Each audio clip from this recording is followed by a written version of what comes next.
Hello, my name is Kyle Roberts. I'm making this documentary to persuade people to think of others as humans, as simply humans, not as poor, rich, black, white, Hispanic, successful, or any labels that we tend to put on other people.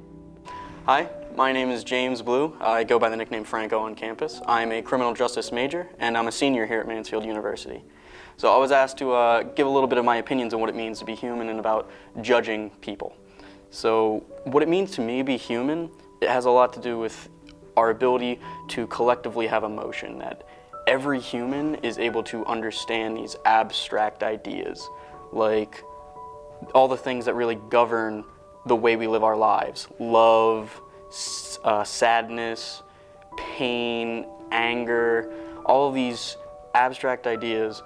Every single person, every human is able to understand these, even though there's no real concrete definition. What's love to me could be different to you. So even though they are abstract, everybody is able to understand them.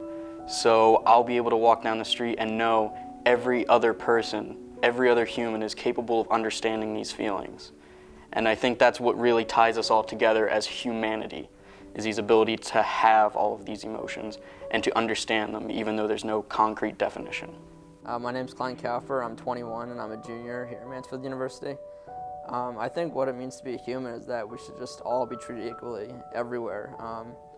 Who cares about what your religion is, your sexuality, your race? I mean, is there really a race? We're all human. It's that simple. Hi, I'm Jane Hurd. I am a freshman at Mansfield University and I am a graphic design major. I feel like today people are really obsessed with labels, Is he popular? Are they dating? Is he gay? Is she gay? And we kind of judge each other on every little thing, whether it be appearances or social standing, the color of your skin. And it's kind of ridiculous considering there are so many other things that make us people than just what we look like.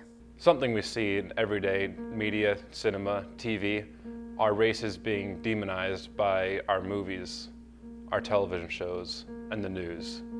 In movies, the antagonist is mostly a foreign body, whether it be Chinese or Mexican or even African Americans, and they're depicted as being evil, whereas the protagonist is a white Caucasian male 90% of the time. This is one of the stigmas that I've noticed that helps perpetuate a need for demonizing other races and other ethnicities without any real backing to the discrimination. We see it in the news. Whether it's a white protester or a black protester, they're depicted differently. Black protesters are depicted as thugs, animals, criminals, and they're seen as being destructive to the community. When you see a white protester or a white shooting, they're troubled teens. They didn't really play well with others. They use soft words to describe the Caucasian criminal, wherein we're all just humans, no matter who we kill, no matter how we do it, we're all just the same. And that stereotype that is depicted by the news isn't necessary as our society, and it hurts our society in our foreign affairs, our internal affairs, and how we treat people that just don't look like us. For example, I'm Jewish, and I'm not religious at all, but my grandmother's a Holocaust survivor, and why were the Jews persecuted in the 30s and 40s and throughout history? Just because of a bad stereotype and they're an easy target, a scapegoat? It's ridiculous to me. I don't see the reason why everyone can't just get along. There's so many hate groups in this country and throughout the world that are so prejudiced. They hate people for the sole reason of the color of their skin when they don't know them at all personally. We still judge no matter what. We judge the Al-Qaeda terrorists, we judge Muslims, we judge everyone that doesn't look like us. As far as religion goes, we've seen it everywhere. The war on Christmas, the war on Muslims, the war on Islam, the war on Jews. There's always a war with religion, but the core values of each religion are basically the same. You follow a god or multiple gods, and you follow the teachings that are in their religious texts. I haven't read all of them, but as far as I can tell, most of those books don't say kill your neighbor or kill another country or promote violence through this God. What they usually teach is to be good to each other, to help each other out, to accept everybody for who they are and not which religion they choose. But it's the people, not the religion. The people are depicting their God as the one and only, and everyone else who disagrees with them is a threat, is an enemy, is someone that needs to be taken out. And that poisons the very nature of what a religion is. In high school, in middle school, in elementary school, we hear all this bullying, all the propaganda saying, don't bully, stop bullying, everything like that. When most kids grew up with a bully or multiple bullies. I grew up with multiple bullies, and the things that they attack you on are not your brain, your character, your intentions, how good of a person you are. It's simply based on how awkward you are, or the way you dress, the way you talk, the way you look, the way you wear your hair, your weight, your height. Shallow things that mean nothing in the grand scheme. We need to treat everyone as humans and not by their societal standards, their customs, or anything like that. So, I mean, I'm only 5'3", and people used to say like I was short or whatever a long time ago.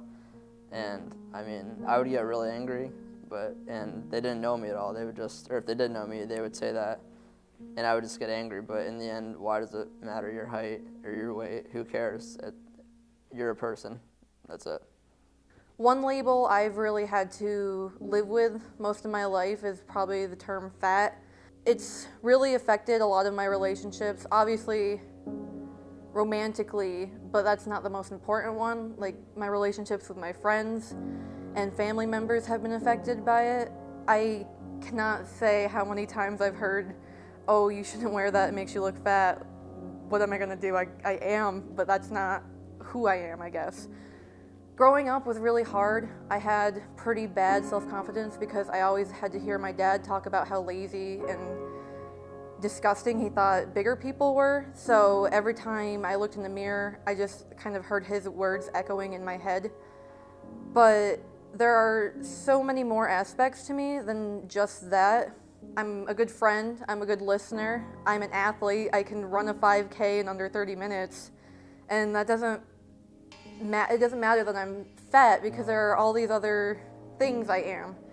And I guess I just don't think it's fair to judge me by something as small as a number on a scale, because after all, we're all just people and we're all just trying to figure out what we're doing in life, I guess. And then I remember growing up, and it didn't matter really what I did. I struggled with my weight. It didn't matter if I limited what I ate or only ate healthy foods, or I could run 2 miles every day, and it didn't really matter. But it just was really hard looking around, seeing everyone, and just feeling kind of bigger and ostracized and being kind of the fat friend, which is another thing that's pretty ridiculous, I guess.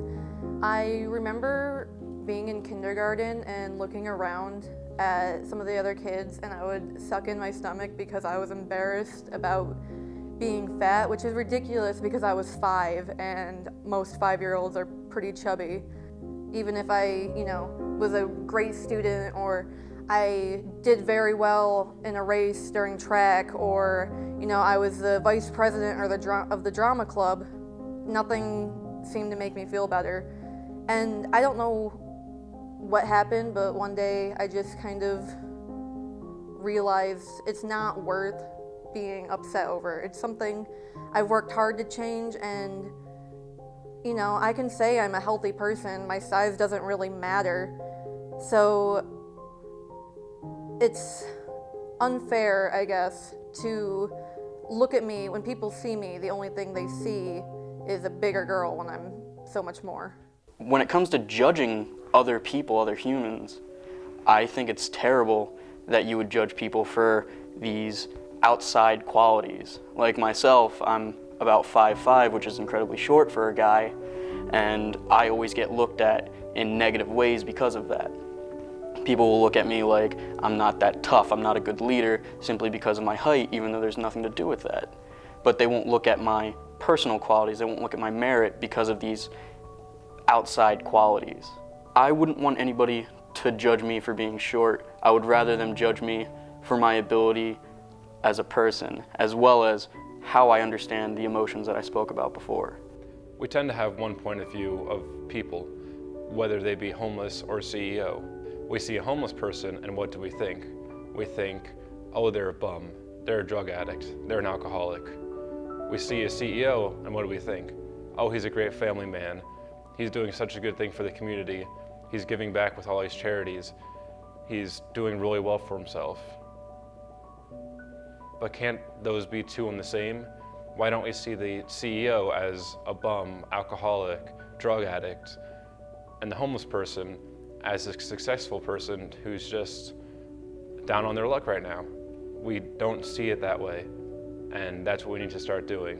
When you see someone on the street begging for money, you think, I'm better than them. But we're not. We're equals. And that's what the Constitution was founded upon. All men are created equal. And that's something that we've forgotten about ever since the beginning of our nation, even after MLK was assassinated, even after the Civil War and slavery was ended. So, I mean, what's the difference between a homeless person and someone who's a CEO of a company?